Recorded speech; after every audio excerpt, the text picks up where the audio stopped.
বীরভূম জেলা আইনি পরিষেবা কর্তৃপক্ষের উদ্যোগে সোমবার মোহাম্মদবাজার থানার অন্তর্গত কাইজুলি হেমচন্দ্র উচ্চ বিদ্যালয়ের পড়ুয়াদের নিয়ে আইনি সচেতনতা শিবির অনুষ্ঠিত হয়।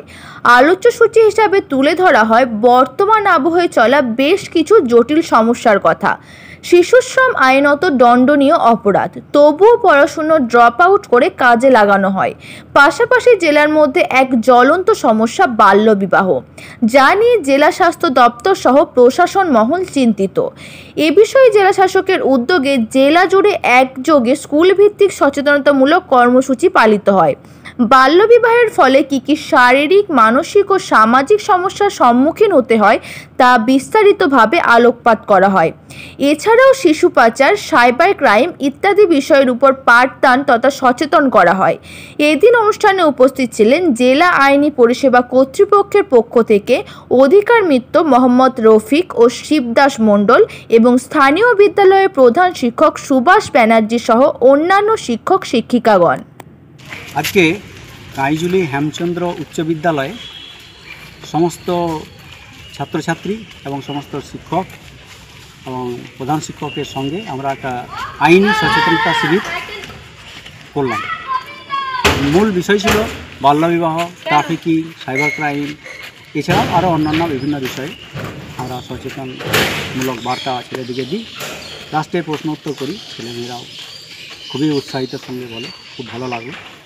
এবং হেডমাস্টারের পক্ষ থেকেও আমাদের বলা হলো যে দ্বিতীয়বার যেন আবার করতে হয়। আমরাও আশা করব আরেকবার আসবো এই স্কুলে। আমার নাম মোহাম্মদ রফিক, আমি একজন পার্শ্ব আইনি সহায়ক। আমি শিবদাস মণ্ডল, আমিও আজকে এই আইনি সচেতন শিবিরে অংশগ্রহণ করতাম। এখানে প্রত্যেকটা স্টুডেন্ট খুব সুন্দরভাবে এই আগ্রহের সঙ্গে এই আইনি পরিষেবা কেন্দ্রে যে আমাদের সচেতনতা শিবির, সেখানে অনেক কিছু শিখতে পারলো এবং তারা আবার মানে পুনরায় যাতে এই ধরনের আবার শিবির হয় তার জন্য বললেন। এবং এখানকার টিচারগুলো খুব ভালো, টিচাররা এইখানকার যাতে আবার পুনরায় এই স্কুলে এই ধরনের সচেতন শিবির করা হয় তার জন্য অনুরোধ করলেন।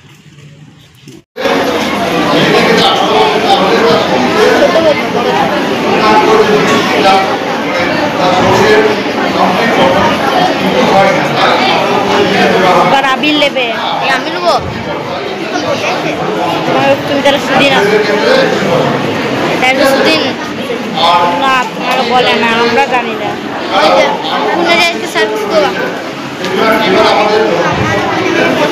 আমাকে উঠে যে গেছে, এখন স্টেজে যে গেছে। এখানে এসেছি, এরকম প্রোগ্রাম আমাদের বিদ্যালয়ে আগেও হয়েছে। তখন হয়তো তোমরা ছাত্রছাত্রী ছিলে না, তোমাদের দাদারা দিদিরা ছিল। তখন এই আইনি সচেতনতা শিবির এটা করা খুব জরুরি হয়ে পড়ছে। কারণ আমরা দেখছি যে বীরভূম জেলায় আমাদের জেলা শাসক বা এডিএম, অ্যাডিশনাল ডিস্ট্রিক্ট ম্যাজিস্ট্রেট, তারা আমাদেরকে অনেক সময় দেখেছিলেন। তারা যেটা বলছিলেন যে বীরভূম জেলায় বাল্যবিবাহ মানে 18 বছর মেয়েদের বয়স হচ্ছে না, ছেলেদের বয়স 21 বছর হচ্ছে না, বিয়ে হয়ে যাচ্ছে। পড়াশোনার ঘাটতি তো থাকছেই।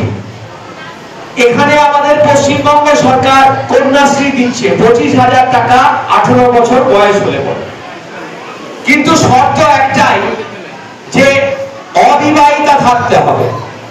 কিন্তু দেখা যাচ্ছে অনেক ক্ষেত্রে খবর আসছে যে 18 বছর পূর্ণ হওয়ার আগে তাদের বিয়ে হয়ে যাচ্ছে, তারা স্কুল ছেড়ে দিচ্ছে, তারা কন্যাশ্রীর টাকাটাও পাচ্ছে না। কিন্তু সরকারের লক্ষ্য কি ছিল এই কন্যাশ্রী তৈরি করার সময়?